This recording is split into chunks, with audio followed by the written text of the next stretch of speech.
You've seen it before. Those corporate blogs that all use the same stock images and read like they might have been written by an early prototype AI. It's a valiant effort, but also a great example of what not to do. So what about the folks who are doing it right? How do they manage to capture the authentic ideas and expertise of their specialists? How do they manage to attract such a highly engaged following of advocates and supporters? If you've been contemplating how to level up your organization's blog and social media presence, but aren't sure how to start, keep listening. We're going to be taking a deep dive into the inner workings of an agency that has made content creation a mandatory part of everyone's job. In this no-holds-barred conversation, we'll explore the vision, the systems, the struggles, and the results of their mission to empower their teams to create high-impact content.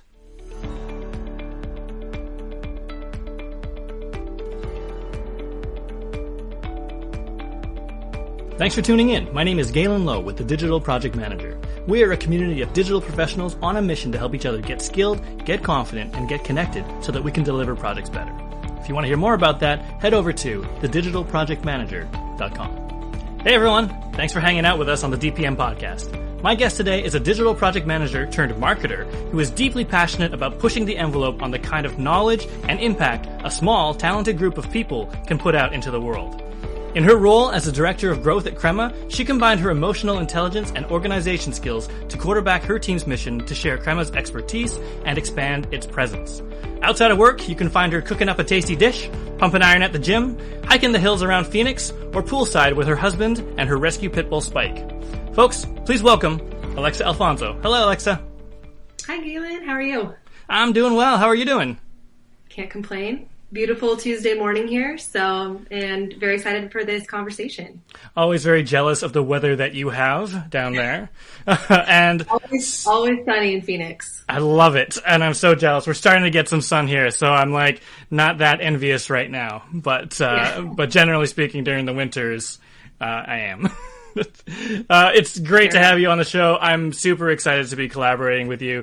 You are one of our original DPM experts. And just for our listeners, Alexa has dozens of podcasts and articles with the Digital Project Manager. And she also plays a leading role in our Mastering Digital Project Management course. So if she sounds or looks familiar, that's probably why. Now, you are in a new location. You recently moved house.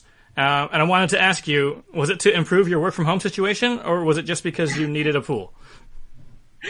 Great question. Probably a little bit of both. My old office was underneath a staircase, so it had its little quirks about that. But no, we wanted to plant some roots in Phoenix. We moved down here in 2018. We knew we would like it, but we didn't know if we would love it. And so we rented for the first year and a half, 2 years, and we decided to go house hunting around March of 2020, which was an interesting time to start that process. And it took us a full-blown year to find this house and not get outbid by California cash buyers. If you're out there, I know who you are. No, it's just a really competitive market. And so we toured a lot of homes, put in a lot of offers, got outbid time and time again. And then this house came our way and we hopped on it, and it's been great. And we do have a pool, so I spend my weekends poolside, and yeah, really, really, really, really thankful, feeling very lucky. Very cool. That must be a great feeling. And also, you also added to your family recently. Can you tell us a bit about Spike? Yes, Spike. We had talked about getting a dog for a long time. I had talked about it. I was trying to pitch it for years. My husband loves dogs, but he kept giving me the "we travel too much" card. And so when COVID happened, no one was traveling. It was my perfect chance to bring that argument back up. Anyway, at the end of the year, last year, 2020, we shopped around. We knew we wanted to rescue, and we found the most amazing dog in the world. His name is Spike. He's about 4 years old, a straight pit bull, sweet as can be. We really love him, and he just adds a ton of joy to our family and a lot of laughs. I love that. We were joking that we should probably have Spike actually on the show. We should just have Spike come onto the podcast. That. Yeah. Loves the camera. So part two of this, today we're talking about content creation. Next time we're going to just have Spike on the mic, on camera. He'd be great. He'll show talking about life poolside. Yeah, there you go. I love it. I love it. Awesome. All right. I wonder, let's just get into it. Let's talk about the pros and cons, the merits and shortcomings of encouraging or maybe forcing specialists to create content and share their knowledge with the world. But first of all, before we get into that, I wondered if maybe you could just tell us a bit about the professional version of you and how you've arrived where you are today. Yeah, I would love to. So I, like many others, fell into project management. I had babysat for a family back in college who the husband ran an advertising agency. And back then I had just decided not to go to law school, kind of lost and figuring out my way around the world. I was working at an animal shelter, and he reached out, asked me if I wanted to join his company doing account management and project management for his advertising company. So I said yes. I thought it'd be a lot like Mad Men. Turned out it wasn't like that at all. I learned a lot through that process, all about client management and process change and how to read legal disclaimers for print ads. Like, not the best way to spend my days, but I learned a lot. I had a lot of exposure and a lot of opportunity. Around that time, I met my now husband, and he had an opportunity to do a pharmacy rotation in Maui, Hawaii. Ooh. So I quit my job, and I posted about it, and someone I went to college with reached out and said, "Hey, I just started at this company. We build custom software. We need a project manager. Would you be willing to interview? Like, what's next, basically? What's next for you?" And I said, "Honestly, don't bother me." Kidding. I was like, that's a future me problem. I said, I'm going to go to Hawaii. I'm going to do some yoga on the beach, try to figure it out. And he's like, nice. Okay, awesome. Love that for you. But you should meet my boss before you head out. So we set up a coffee date back in 2015 and had an awesome conversation. They, at the time, were a much smaller company, about 12, 13 people, and coming alongside their clients, primarily startups and small businesses, to build out MVPs and mostly web and mobile apps. And keep in mind, I had no background in software development. I had a couple web projects that I was trying to use as, examples of my experience. But needless to say, they took a chance on me, and I got hired on at Crema as their second project manager. And that was just like a turning point in my life, to be honest. They gave me a ton of support, even as a small company, and just helping me grow in that realm, in that domain of project management for digital, for app development, for software development. It was a crash course, and I learned a lot throughout, especially those first couple years, kind of trial by fire. Over the course of that time, I had started to get really into account management and account growth. And there was an opportunity for me to move more into like a business development and sales position. So I transitioned onto that side of the business in about 2018. Around that same time, I moved to Phoenix and was able to stay on board for in a distributed fashion. And we were also at that point in time, around 2018, starting to invest more and more in content. And a little bit of backstory, my co-founders received advice from an advisor back in the day saying, as your company grows, take pictures, like document the company's evolution and the people that are there and what it was like, because you're going to forget it. And my co-founder, George, did it one better and was like, I'm going to vlog it. I'm going to start vlogging and putting it on YouTube. Nice. And he's always recognized the value of content and has always been very interested in content creation. So again, around this 2018 timeframe, we had finally started to invest in building out a marketing team.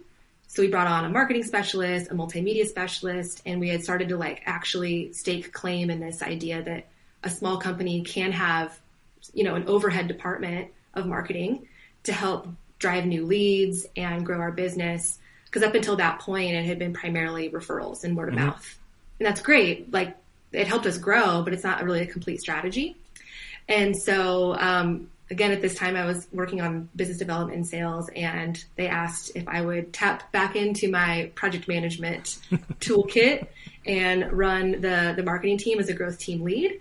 And that has led me over the last, 2.5 years to where I'm now the director of growth, which has been very exciting. I'm very humbled by that experience.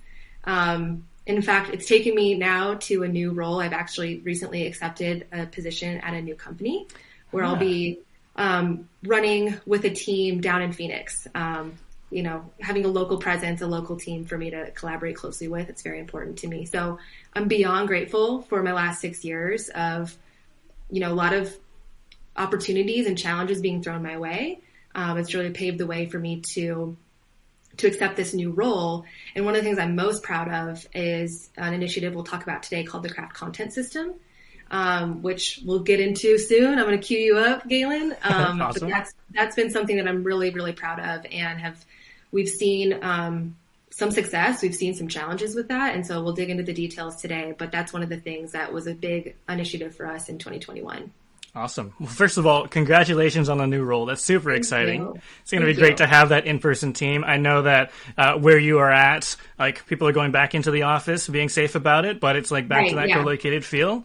So I think that's super cool. And then also, I just love that trajectory. I love that, like, contemplating law school, maybe go do yoga in Maui, get slurped back into the digital world. That's what digital is good at, just slurping people back in from the beach. And then just this arc of, not just project management, but like you said, leveraging your project management skills into account management, into marketing, and sort of following that trajectory of how this organization was growing with you, how Crema was growing with you, and creating these teams to help grow. And you were able to leverage that skill set and then propel yourself into new opportunities. So I think that's really exciting.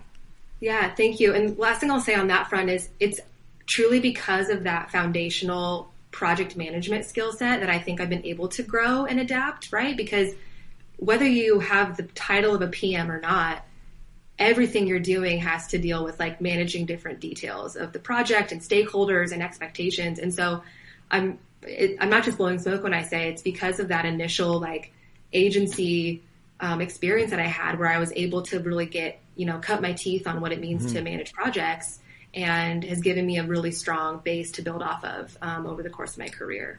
And even just that digital immersion, right? Like you said, when you got into digital, you were like, I know what a website is.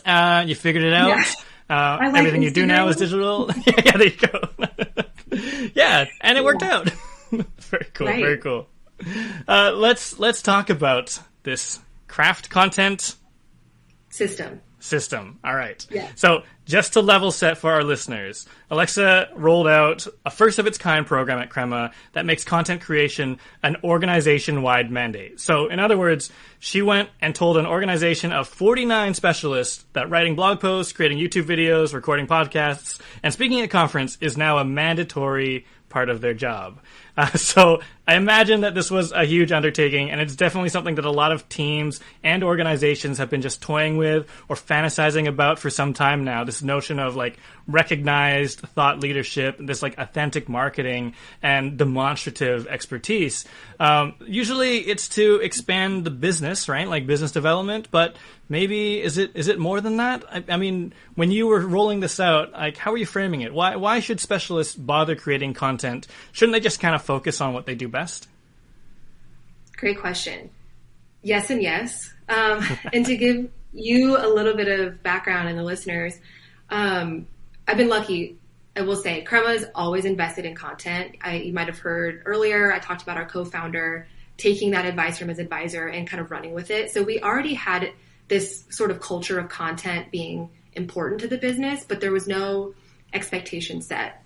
And we really saw a shift in 2020, as we all did, with our strategy, because when we were doing our planning in 2019, we had set out the next year to be really focused on in-person events. We had just expanded. We had this beautiful space. We were thinking about all the different ways we can bring people in and really drive those organic connections. Mm-hmm. And that was taken away from us. And so we looked around and we were like, okay, we actually have quite a bit of participation voluntarily from folks in our team who were like, yeah, I'll write a blog post, or yeah, I'll be in this video. Again, we had a pretty healthy YouTube channel that we were trying to feed like development related videos to design related videos. And so people were just raising their hand, but we felt like there needed to be a better way to sort of spread the load across the organization and give people a chance to contribute who might otherwise not feel comfortable. Right. We actually had heard about this other agency, Atomic Object. They're up in Michigan. we got connected. I can't recall how, but we just hit it off with their marketing team and had these maybe quarterly check-ins, and where we would kind of throw over the fence, like, hey, we're thinking about this tactic. Like, have you tried this out? And vice versa to us.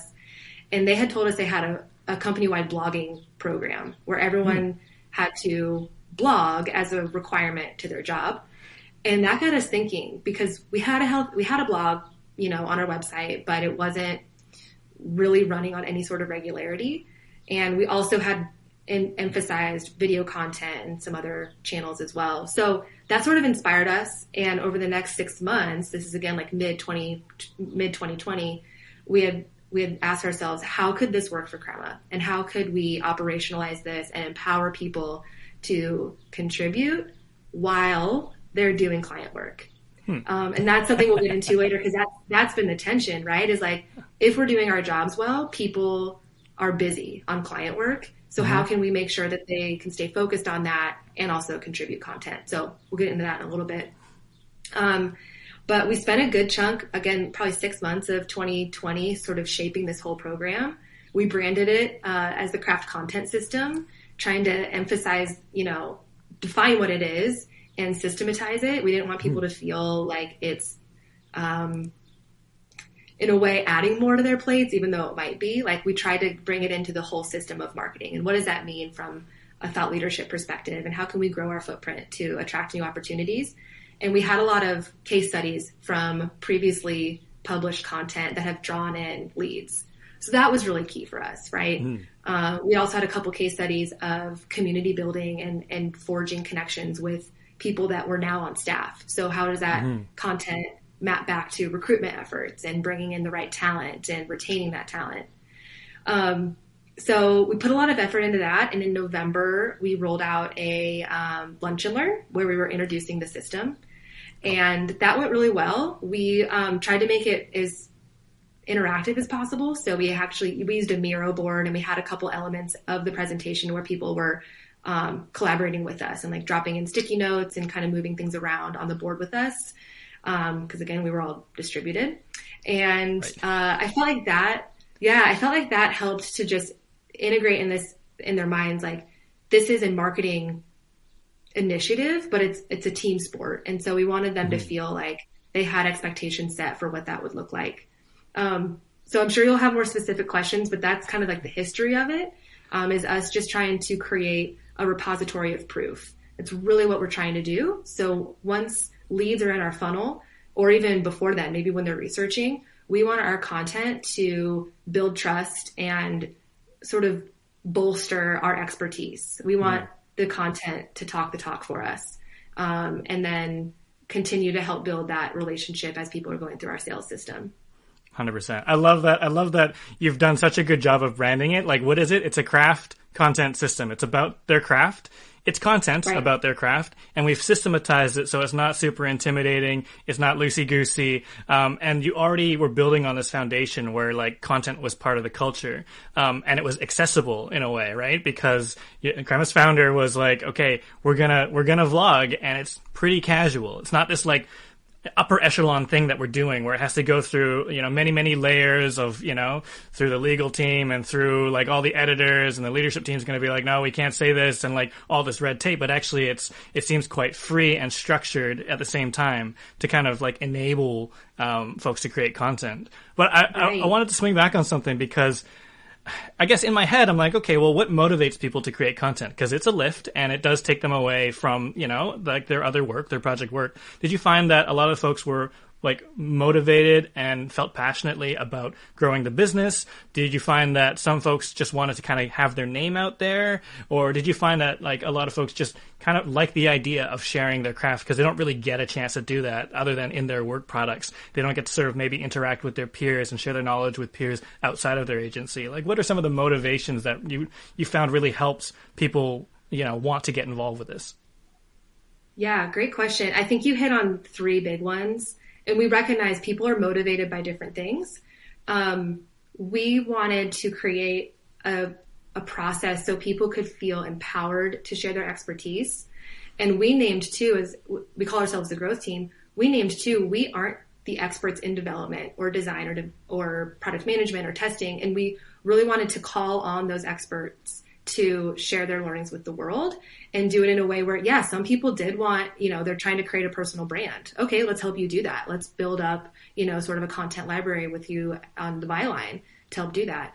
Some people have a little bit more fun with it. Not that that part isn't fun, but some people, maybe are less serious about having a personal brand and just want to talk about a library that they're really passionate about that helped them on a project. And so we did a little bit of retrospection and looked at the content we had created in the last 12 to 18 months. And we put those numbers out there. We said, okay, in this time frame, we had X amount of blog posts written by Y amount of people. And we had A amount of videos published with B amount of people participating in those videos. And the idea with that was we're trying to just remind folks that it is a team sport and that we want to make it, like you said, more democratized. And so people can understand like what's expected of them versus, if there's no clear guidelines, the same people might keep raising their hand. We're hearing from the same folks. And we really wanted a chance for the people in these roles doing great work for our clients to have their expertise out there. Another thing I'll call out because people might be curious, and again, there's a lot of good things at Crema that created the ecosystem for this to work. We operate on a 42-hour work week, and the idea is for client projects, if you're like a billable craftsperson, you would bill 35 hours a week on client work, which leaves 7 hours per week for overhead tasks. So that could mean like all company meetings. We have a whole sort of internal innovation program called Venture Lab that they can contribute to. And so I recognize that we have that luxury of time theoretically built into their week for them to contribute content. So we really had that going in our favor. And when we rolled out the system to the team last November, we called on, and we had prepped them beforehand, but we called on a couple people that had had participated with us before, collaborated with us, and asked them to share their experience on, well, this is what it felt like to work with the growth team. And let me give you an overview of that process. And we try to do a good job of creating this big resource library where people could explore, like, okay, if I want to create a blog post, this is generally the process that I have to follow. This is what I can expect. If I'm going to do a live stream on LinkedIn, this is what that process looks like. So we try to give them as much context as possible so they can opt in a way that made sense for their schedule, and leaving room for their authenticity and their personalities. We don't want to like edit anyone out. We want people's true, authentic voices to come through. So that's been also a really fun challenge, to be honest. Like, how do you match, how do you match someone's like personal writing style with a brand's writing style? So we've had good conversations on that and collaborated closely with people to make sure that we don't edit anyone out, but it still fits in line with our brand and our voice and our tone. 100%. There's two really rich veins there that I just want to swing back on. One, I think that's a huge point that you have to build in the time for it. It has to be deliberate as an organization. You need to give people, it's going to take time. You need to give people that time, which also means you need buy-in from leadership to not be like, oh, why is this person not fully utilized? And you're like, well, they're creating a YouTube video, and not have them scoff at that. So it has to start kind of at that top layer as well, or at least have buy-in at that top layer. And then the second thing that I really want to swing back on is just the internal marketing, right? Like, and I say that I use the word internal marketing, but what I mean is your team took the time to make everyone feel comfortable and informed with the process. Talked about how it was going to roll out, like being very transparent about what it is and what it's for, talking about how it's going to work, and really establishing that comfort, not just like plunking it down on somebody's desk and being like, okay, now you have to use a couple hours a week and you've got to write this blog post and it better be as good as James is over here, because otherwise you're fired. It's not like it's very much you brought them along, you really motivated them, you kept them informed, and it wasn't something that was it doesn't sound like it was something that was so forced. It was something that was kind of it came through the culture, came from the sort of expertise and the desire to have an authentic voice, both from the top and from the specialists, and really just kind of creating this program around them, not necessarily just like solely for growing the business, which I really like. Right. And we felt like we had some equity to spend, if you will. Like, we had built up a really good working relationship with our craft teams. We have just a very collaborative culture. And so we we wanted people to feel like they understood we were still going to be very hands-on. So I'll add a couple tactical things we did too, for folks listening. In that same Miro board I mentioned, that's how we like delivered the Lunch and Learn. We have this whole resource library at the bottom I kind of mentioned, where you can see, our team can see like every different type of content, because this isn't just blogs or videos. We also accept things like an Instagram takeover or an ebook or, you know, again, a live stream. So we try to detail all the different options and left the door open to say, hey, this hasn't happened yet, but if you're really interested in like TikTok and you want to go down that route, like let's talk about that. You know what I mean? And there is some challenges there. We don't want to get to like shiny object syndrome. Mm-hmm. We want to talk to our prospects and our audiences where they are. But I mentioned that because we didn't want this to be too prescriptive. But we wanted people to know what the process will look and feel like. So there is a little bit of a balance there. We also have a whole section on FAQs. We've got like a copywriting guideline doc that's in there. We manage everything internally inside of Asana for the growth team. So that's where we're tracking the work that gets done, and we're kind of managing due dates and things like that. That's another thing. We didn't require anything to be due by a certain point. It's kind of self-serve. Huh.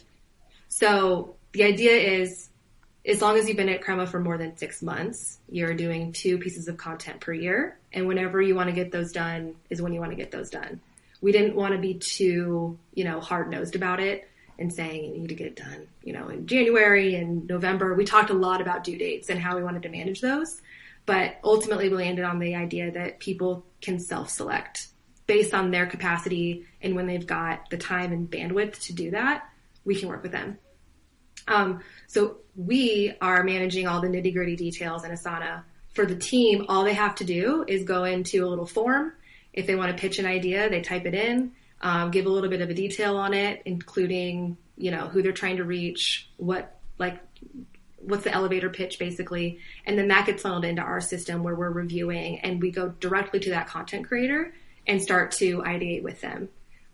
We really want to make sure people felt like we are adding more to their plates, but the growth team is still adding the value of like SEO relevancy and keyword research and editing and, all the things that go into creating good content. So they might have the original idea, but we're coming alongside them to help execute on that in general. And then we have a dedicated Slack channel where people are added, everyone in the company is in there. And we had started out the year with these bi-weekly updates where we were giving sort of wins and general housekeeping notes on the craft content system, and then also pitching some content clusters. So for example, in February, we wanted to create content around product teams, just generally capturing, that keyword and kind of creating things around that. And so we used that Slack channel to help deliver that message and answer questions and kind of get the ball rolling. We found that participation's higher when we're not adding a lot of red tape. Like people tend to want to participate when they're writing or creating content on something that they're passionate about, not sort of an assignment. And so that has been a kind of an interesting balance over the last 6 months of like, how much do we suggest versus how much do people just want to like create content on what they're passionate about? So we're still trying to find that rhythm. And we do filter everything through our team and make sure like no one gets started on something before we've had a chance to review, because we want to make sure that we're protecting people's time as much as possible. For some reason, it jumped into my head like the metaphor of recycling, right? Like if it's too hard for people, they won't do it. But there's like the threshold. So you can like sort your organics and your recyclables and whatever. Every city's different. And then like for the rest of it, there's other facilities to do it. But if you make it too hard right at that baseline, no one's going to do it. So I 100% agree with that. I do want to get back into like the like nitty gritty of how it works. But before we do, I'm wondering what does success look like for you? Like, is it just like how many views it gets, or is it just leads, or how are you like measuring success, and what does it look like when this is really having the effect that you want it to for the business and for the team? That's a great question, and I wish I had a more solid answer for you. We have these general content marketing goals that we set out for the year. Like, we want to educate and inform our audience. we want to illustrate the benefits of working with our team. We want to drive leads. So a tactical win is someone did reach out this year based on our content, and we signed an engagement with them, and it was very, very clearly tied to our efforts going into that piece of content. We also know that community is really important too, and so we aren't tracking vanity metrics, but we do want to see some channel growth and like higher engagement on pieces. And so we're trying to do a better job of measuring like what's actually getting comments and, likes, and how can we maybe increase that and pull our audience about what they want to see. Again, it goes into like the recycling analogy, which I think is really solid. Like we don't want to make it too hard for people to participate, but we want to inspire and make sure that we're serving the audiences that have opted in to follow us. So there's a book that we're interested in reading as a team. I won't have the chance to do this before my tenure's over, but it's called They Ask, You Answer. And it's the framework's, it's pretty self-explanatory, but as prospects and your audience is asking for specific questions, you create content that answers that. So it's very elementary in theory, but we're trying to do a better job of that just to make sure that we're, again, like investing into the people that have committed to Crema in some way. And so the success question is good. And I feel like I'm dancing around it because we didn't really know what to expect, to be honest. This was kind of a great experiment and something that I'm really excited to leave behind and watch grow. But it's definitely something that we want to make sure we're keeping a pulse on and celebrating those wins back to the team, even if we've had some awesome like YouTube conversations with people that are commenting on our things, and we actually ask the content creators to respond back. Nice. And so like making a more one-to-one personal connection is really important to us. And so I look forward to seeing where this goes and how it evolves, because I don't think we've nailed it in some ways, but I don't think we've fully like hit a bullseye on it. And so iterating this year has been really important to us in terms of figuring out like how to activate people and how to define what success looks like. Because we don't just want to be creating content for content's sake. Like it needs to serve a purpose and help support the business's growth. I love what you said about like engagement from supporters, because I think a lot of organizations might think of supporters as being clients, people who pay us, people who give us money. But that's just a small cluster of people. And there may be like champions out there, advocates for your organization that are following and supporting and want to be a part of the conversation. They might not be clients. They might help you get clients. They might just help spread awareness of, the work that Crema does. And I think that's one of the things in our sort of prep conversations. That's one thing that resonated with me is that, some of these agencies, we do so much good work. And yes, some of the end products get to be seen and experienced and ingested by, the general public, but not all of it. Some of it's going to be intranet. Some of it's just like, things that have a really sort of small audience. And the people who get to experience the actual creation of that work product is actually like this tiny minority. It's a tiny sliver of the people who should be aware or might be interested in sort of how the sausage is made, and sharing that expertise in an authentic way, I think is such a good way to like just spread, this is going to sound cheesy, but spread the love, right? It's like, listen, we're going to share our knowledge. There's no secret sauce necessarily. But even if you're not our client, we still want to immerse you in how it feels to work with us. And like you said, that might mean, more talent coming your way. And from a recruiting standpoint, that might mean leads, or it might just be people engaging in conversations. And I love that sort of notion of, the good YouTube conversations with the actual creator and creating that sense of community. I think that's huge. Yeah, I agree. And there's a balance there that we want to strike, because as a marketer, I do want to generate new business, right? I want to connect with our prospects, but I do see the value in cultivating that really strong community of advocates. We've had fans more or less for years who refer us work and who, might not be in a decision-making capacity now, but as they evolve in their career, they could be. And we want them to think of Crema first. And so it's a long play. If anyone knows content, they know it's a long play. It's not like you like put in a credit and you get a lead. It's not really how it works. But if you play your cards right and you continuously show up and offer value, then it can pay off, which is what we've seen slowly but surely. 100%. All right, let's dive into the juicy stuff. So you talked at a high level about how it works, but we also talked about this sort of balance, right? We talked about things like keyword research. We talked about you ask, they ask, you answer, Right. but really like listening to like what the audience is saying and what they're asking for. And then you talked about some of the specialists kind of like, there's a forum, they pitch their own idea, but how do you find that balance? How does it work to find that balance? Like, does someone just kind of submit an idea and you try and work with it, or is like what does that editorial process look like to sort of balance it against what the audience needs as well? Yeah, great question. Using that example, I will say we just had someone submit a new idea in our forum, and it was all about remote hackathons. So this was a developer who misses the days of like getting in a big room for 24 hours and eating a bunch of pizza, right? Yes. And like hacking away at an issue and building a product.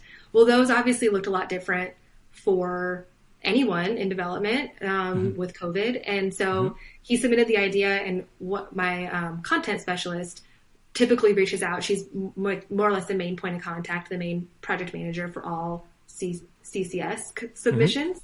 And so she followed right up with him and set up a call, and she was like, okay, tell me more about your idea. Like, let's hash through that. And so they were looking at sort of and not that traffic and volume dictates everything, but we wanted to see like maybe there's a way we could spin it that would capture a little bit more of an organic audience, like people looking for remote hackathons and things of that nature. And so they just spent about 15, 20 minutes kind of like working through that, finding some gems and sort of shaping that content itself. In this case, he chose to write a blog post on it. Cool. And so at that point, they felt like they had a good thesis, more or less, and then set up some milestones for check-in. So she said, all right, how about in 3 weeks, I'll touch base with you. We can look at the rough draft. They might have set up a time where they're going through that together, and she's kind of like editing live with him, making sure that like his ideas are coming through and it's still providing like that concise value to the reader. And then we connect them with our internal brand designer. So we're making sure that we're branding everything in a way that even though the content creators are varied, it's still all coming through Crema, and that branding is consistent. So we have some fun with like blog headers and thumbnails and things like that, but we connect her to that process and make sure that if the creator has strong opinions on how it looks, that they can speak into that. So we just published that blog, I think yesterday, and there's like a little pizza slice on it and a Mountain Dew can, because he really wanted that to be featured. Nice. And so we're like, yeah, let's make sure that that's a part of this design. And hopefully that it answers some questions and kind of captures people who are looking for that type of content, right? So that was a very specific use case, I understand, but it just goes to show like once someone does pitch an idea, there's a very hands-on process where we're like shaping that together and kind of like sharpening it, and then ultimately delivering that and finding ways to share that out on different channels. So we push it out through our network, and then we also have a lot of connections in different like Slack channels and LinkedIn groups where we're trying to like seed that content as well, and asking people to share it out. I love that. I love how collaborative it is, because you were talking earlier about, oh yeah, we need to make it kind of sound like Crema, but also have that like authentic voice of the actual creator. And in my head, I was like, okay, it kind of goes through this filter, like maybe a black box somewhere along the way, but it isn't. It's sort of this like collaborative, let's sit down with design, and let's figure out how we can work in the sort of Crema brand and a piece of pizza, and let's find that balance and that marriage together. I really like that. That's super cool. Yeah. It's been great. And I will say the process looks different. Again, we love YouTube. We like video content. And so when someone pitches a YouTube video as an example, that looks a lot different. So we pull in our multimedia specialist. She's doing a similar thing to our content specialist, but more from like a, audio visual standpoint, and making sure that we like have a vision for the shot list and where we want to be. And again, lucky to be at Crema, because this year, as we've been anticipating like an emergence from COVID and being able to work together in a safe way, we spent a good part of the spring building out a studio in our office space. So it's going to look different moving forward. We don't have assigned desks anymore, and we have limited capacity, but we basically took a large section of our office and turned it into this studio space where we've got all of our stuff set up. We've got backdrops. We've got different like backgrounds that we can leverage. And so that's been huge, where we can say, okay, how do you want this to look like? What kind of style inspires this? And we kind of, again, filter that through other videos we've done and kind of marry that with what the creator has in mind. So it's a case-by-case basis. I know that it's a lot of manual work, but I think the end result is something that like the person's proud of because their name's attached to it, or their face if they're, doing something like this.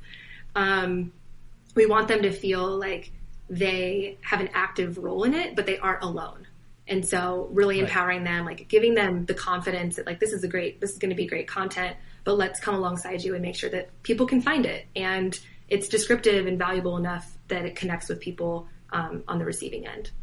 I love that. And so like, it's not just about, how much traffic it'll get, but you do want it to be seen, and conceivably a creator wants it to be seen. And I think that's the logical sort of reason to sort of do some keyword research, to like listen to the audience and like ride a trend if you think that's the right idea, so that it gets some eyeballs on it. I really like that. You touched on this, but I'm wondering, there's so many channels out there. How do you choose? And is sometimes something that somebody pitches, like they might pitch a blog post and you're like, oh, actually that would be a great YouTube video, or that should go on TikTok. Like, how are you making those decisions as an organization on like what channel to use for what? Definitely. We haven't nailed this yet, I will say, but we have had scenarios where people do. I think blog posts is where a lot of people go. They're like, oh, I can just write a blog post. Mm-hmm. It's actually a lot of work to get it right, and I can attest to that. I've written for you all for a few years. Like, that's right. It seems easy in theory, and then like 2 months later, like, wow, I really need to like make this better. That's just me. But I think for us, we really have invested in video. And so we try to go there first. And the idea is, if we can create a video first and have it scripted or outlined, we can pretty easily turn that into a blog post or like cut it up for social. And so repurposing content is a much bigger discussion now, that we want to continue to build out as time goes on, is how can we get an easy win and like put out something valuable and then chop it up and maybe spin it out in a new way. Or like if we have people join our podcast, as an example, we have a weekly podcast as well called People of Product. People on our team can be guest interviewed for that, and that would count towards the craft content system. And then we can take that again and kind of parcel it up and share it out on our Instagram stories as well. So it's almost like they're checking multiple boxes at once. But those are things that we're, again, on a case by case basis. And since our team is around 50 people, we haven't hit full capacity yet. Like, it hasn't been a huge volume issue. We've definitely had seasons where a lot of people submit at the same time, and we're trying to filter through it and like, be effective and efficient. I think if our team were larger, we would have to get that tighter. But for now, it's just when someone submits it or when we put out a call to action and someone responds, then we're just taking it one thing at a time and kind of evaluating our options and seeing, is with TubeBuddy as an example, it's like a keyword researcher for YouTube. Is there like, can we capture some trends there and maybe create a piece of content related to what they pitched and, negotiate with that person? I like that. Do you ever have content hackathons? Like everyone gets together and kind of, teases out an idea based on a trend? No, that's a good idea though. I might have to take you up on that, Galen. That's what we do here at the DPM. Free ideas. Nice. I wonder if we can get into like the tougher stuff. The tougher stuff? Yeah.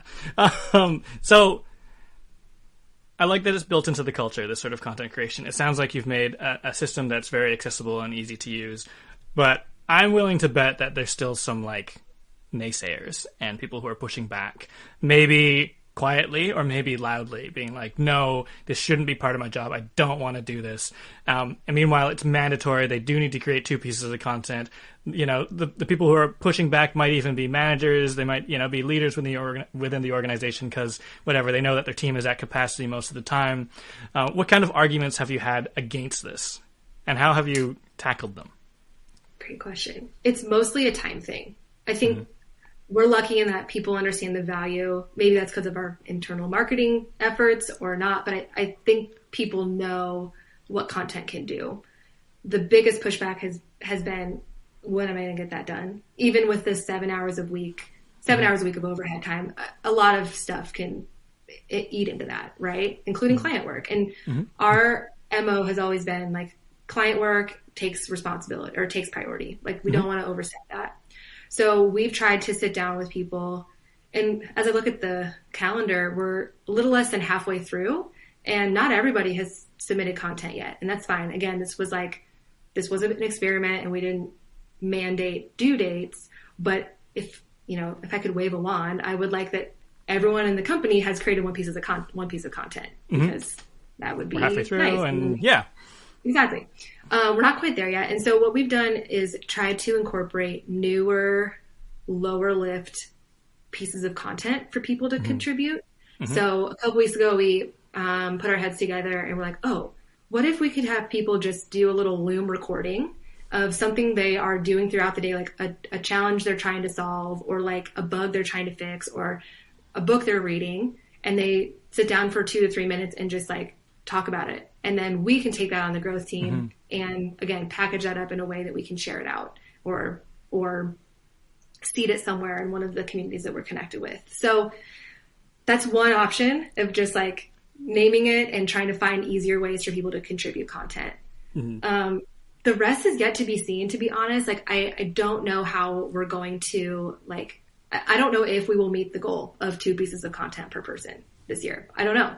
We're tracking towards like an 80% completion rate. I'd like to see it get to 100%. One thing I'll call out too is we don't require it from the start. So our team is growing, and when new hires come on board, I sit down with them and I talk about the growth team and what we try to do. And a part of that's the craft content system. So we're socializing that idea from really early on when they start. And then we ask that they just sit and like lean into their role for the first 6 months. And after 6 months, then we adopt them into the program. And I think that helps ease some of the anxiety. We don't want people to be like, I'm learning all about this company and my job and my clients, and now I have to do content too. We're like, no, right. Just know that this is a thing that we do. It's a part of the culture at Crema, but they have time to sort of get to know us and the culture before we ask them to do anything. So hopefully through that like early on conversation and socializing the idea, they kind of get used to it. And then by the time that 6-month adoption time rolls around, they're like ready to go. Nice. I like that sort of warm up period. And yeah, I do think a lot of it is sort of getting over like the intimidation of knowing that you're going to be sort of ironed into permanence on the internet. I think is actually a thing. Like you actually have to like climb over that hill to actually, be at peace with it. But coming back to sort of like that 2 pieces of content a year and we're halfway through the year, I was thinking of like vacation, right? You have like, there's never a good time. It feels like there's never a good time to take a vacation at an agency because like client work is always coming in. There's always that new project. You're always wrapping something up. And then it's like November and you're like, I guess I better take the whole month of December off because I have to use all my vacation. Do you think it could be something like that where there's a surge of content in like November? It's possible. That's why we're trying to encourage these, bi-weekly updates, just like exposing people to the system in case they like, oh yeah, I have a little bit of time. I could like contribute that. But we're kind of expecting a deluge of content towards the end of the year. And that's okay. Again, if we want folks to stay focused on the thing that matters most, and that's serving our clients and doing a great job there. This is secondary to that, and I hope we've never made it feel like it takes precedence.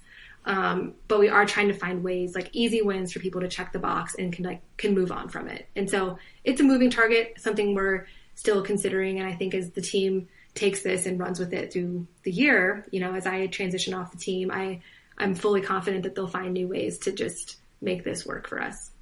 Nice. I wanted to swing back on one other thing. So we talked about sort of naysayers and resistance, but you touched on it. This whole like content creation process, writing a blog post is hard. Sort of getting used to the fact that you're going to be like out there on the internet and people are going to be commenting on your stuff from anywhere is hard. And just in terms of managing the content creation process, like if somebody's like really keen but also really struggling with this notion of creating content, what can somebody do to sort of bring out that content creator spirit animal from like a specialist? So like, how are you empowering folks to create great content? I know you touched on a lot of different different ways in terms of like the editorial support.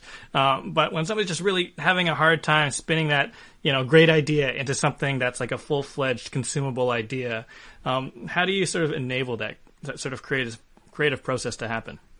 Yeah, great question. One of the most effective ways we've found is sitting down with someone, obviously over Zoom or something similar now, but back in the day, even before the craft content system, we would do this because, again, we had people writing blog posts long before it was a requirement. Mm-hmm. I digress.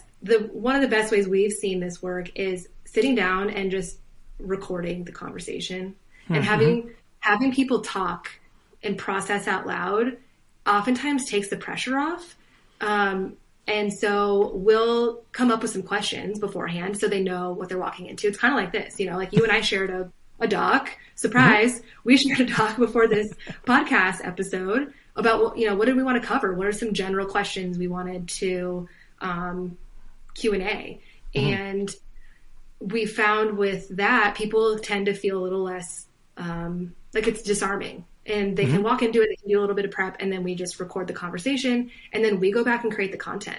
So that's also been really effective, especially for blog posts and a little bit for videos where it takes the pressure off, someone feeling like they need to write, and it like free flows a little bit easier when someone's talking out concepts, and then we can go in as a content team and help put that together, and they'll be on the byline, right? We don't want to take that credit. It's their thoughts and their feelings and their expertise coming through, but it does lighten the load on their end from that, like, I don't know, a blank Word doc can be really intimidating. So how can we take that away from people? I like that. That's very cool. I'm like thinking of like film directors, you hear these like really strange tactics of how a director has like pulled out this character from an actor by like, taking them to some remote location or like, having just like cheese fondue with them. And like, it's not necessarily on set, like in front of the whole crew and like, just like, no, like do good acting now, go. There's like this process of cultivating like those ideas in a space that's comfortable. I really like that. I talked earlier about trade secrets. And then you gave away our trade secret about the doc that we use in advance. No, just kidding. But like when it comes to, blogging or, live streams or YouTube videos or TikTok, arguably some organizations will be like, oh, but you can't share, how to make, the Thousand Island dressing sauce in a Big Mac, please. You can't, like how do they get the caramel into a caramel bar? Like, are there trade secrets, and how are you approaching them in terms of like oversharing? Like, oh, you can't actually share that strategy that we haven't, rolled out yet. Like, is that an issue, or do you feel like it's pretty open? Again, I feel very lucky to say this, but we have an extremely generous culture. So from leadership all throughout the organization, and in fact, generosity is one of our core values. We have always taken the stance of sharing to give and to educate our audience as much as possible. Like, I think it's a really good question, Galen, but I actually don't think we have trade secrets. Like, we want the world to kind of opt into this way of working where it's truly collaborative and it's very transparent and results based. And so the one exception to that would be, especially for some of our clients, we don't publish who they are even or their work. And so we try to maintain a lot of discrepancy there. And that's maybe the only exception to the rule. Other than that, I can't think of any scenario where we've been like, oh, that's a little bit of our secret sauce. Like, we don't want to give that away because while we do feel really confident in our process and how we work with our clients, and there is a little bit of, pizzazz to that, we truly feel like we want to give people a taste of what it's like to work with us or inspire other teams to work in the same way. And so our approach and our sort of mentality has always been give it away, share it out with the world, and that will hopefully spark whether they want to reach out to us to hire us or to work with us or just kind of come alongside as an advocate. That's worked really well for us. So again, I recognize that might be a little bit unique. There might be some companies that are like, no, we're not, we don't want to show you how the sausage gets made. But for us, we really feel like there's a lot of value in sharing how we work and hopefully encouraging other teams to do the same. I love that. I love that approach. And like, arguably, like at a certain size, in certain geographies, like in certain markets. Like you were talking about earlier, you had like collabed with, or at least, shared information like quarterly with this agency in Michigan. Yeah. And like that alone, I think is really telling of what Crema's authentic self is, and other agencies sort of a similar nature or a similar philosophy where it's like, yeah, let's just share. Like we might compete for dollars, but not directly maybe, or not so much that we can't have a conversation and talk about what we're doing and what's working and what's not. And I think that's huge. And, knowledge is so widespread. I think it's especially in digital, it's getting difficult to have secret sauce, even if you wanted it. Just because there's so much knowledge out there, you're bringing in talent that has great ideas from elsewhere, and you're weaving that in. And to think that you have an original idea, maybe you have like a SaaS platform product or something that's, quite proprietary, but in terms of methods, in terms of approaching like a craft, I think it's hard to have trade secrets. And I think it's hard to justify having knowledge that you can't share. I just think that generosity thing is becoming more widespread, and I'm really happy to see, especially like agencies, which used to like fight tooth and nail, and some do still. Don't get me wrong, but it's good to see that generosity and that collaboration between potential competitors for the betterment of our entire industry, so that people are doing better work, so that there's better ways of doing things, and really just sharing that knowledge. I think that's huge. Yeah, I would say too. Again, if there were a scenario where we needed to hold back from something, that would have been set from the very beginning, like setting those expectations for the team. So maybe, if you're listening and you want to do something like this, but you couldn't share X, Y, or Z, make that known and just set that out for the team so they know kind of what to expect. But thankfully for us, we haven't come across that yet. We, again, have a very generous mindset, and just you've described Galen really well. We want to lift ourselves up and hopefully lift up other teams and help clients do the same thing. We think a rising tide lifts all boats. So let's just put it out there and see what kind of response we get. I really love that, sort of elevating the conversation. I thought I'd sort of cap off with, like the future horizon. I mean, it sounds like things have been rolled out very successfully. I love the sort of internal marketing, internal sort of communication, getting people on board with the idea, supporting them all along the way.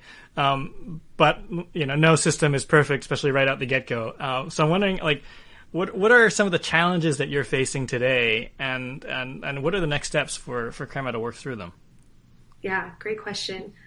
We need to define success a little bit better. You asked a great question earlier, and I felt a little ill-equipped, and that's something we knew going into this. When we rolled it out to the whole company, we tried to just talk about success in a really broad brushstroke, like, oh, well, you heard me say, we'll educate our audience and we'll illustrate the benefits of working with our team and we'll grow our engagement.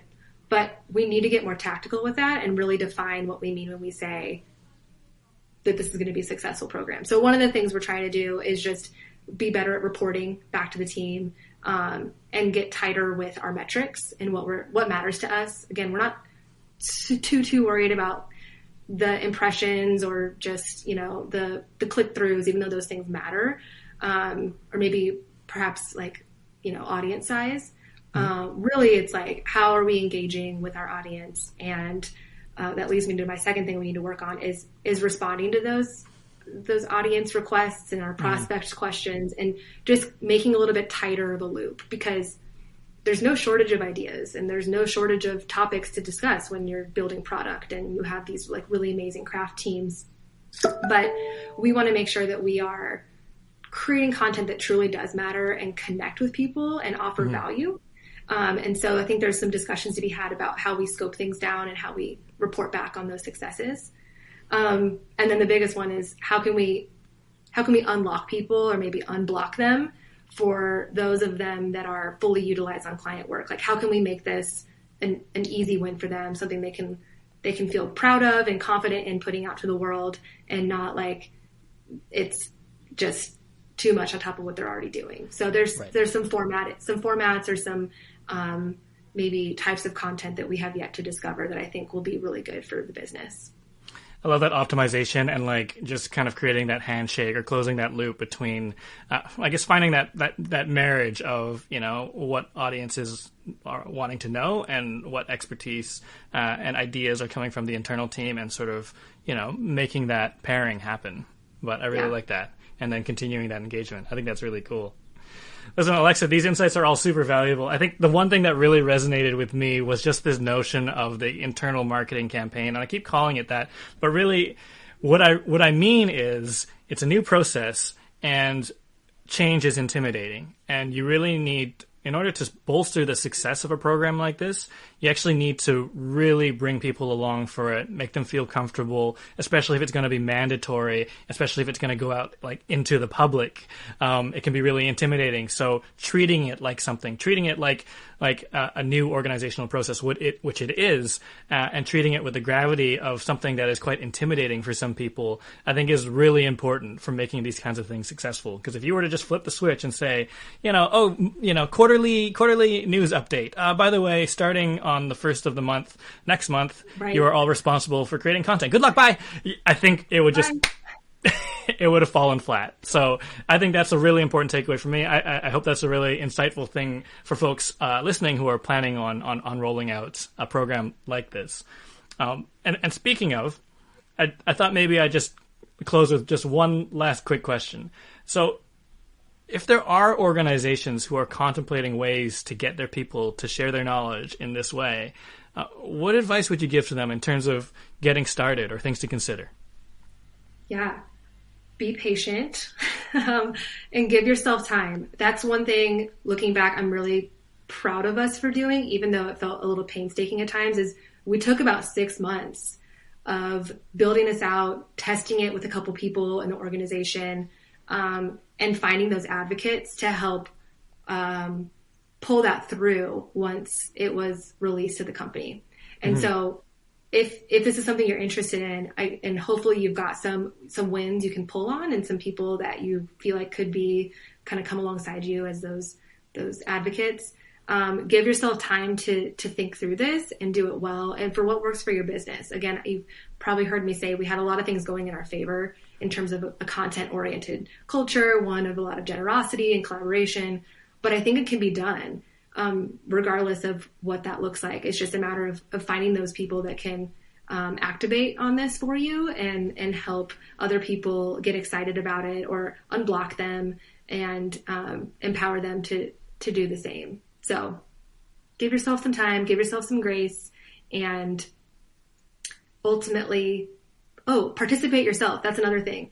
As a growth team, we're also contributing content. So we want them to be seeing this as a full company initiative, not like we're exempt, even though we're touching all pieces of the process. We like this will count towards my contribution, which is great. Nice. This podcast.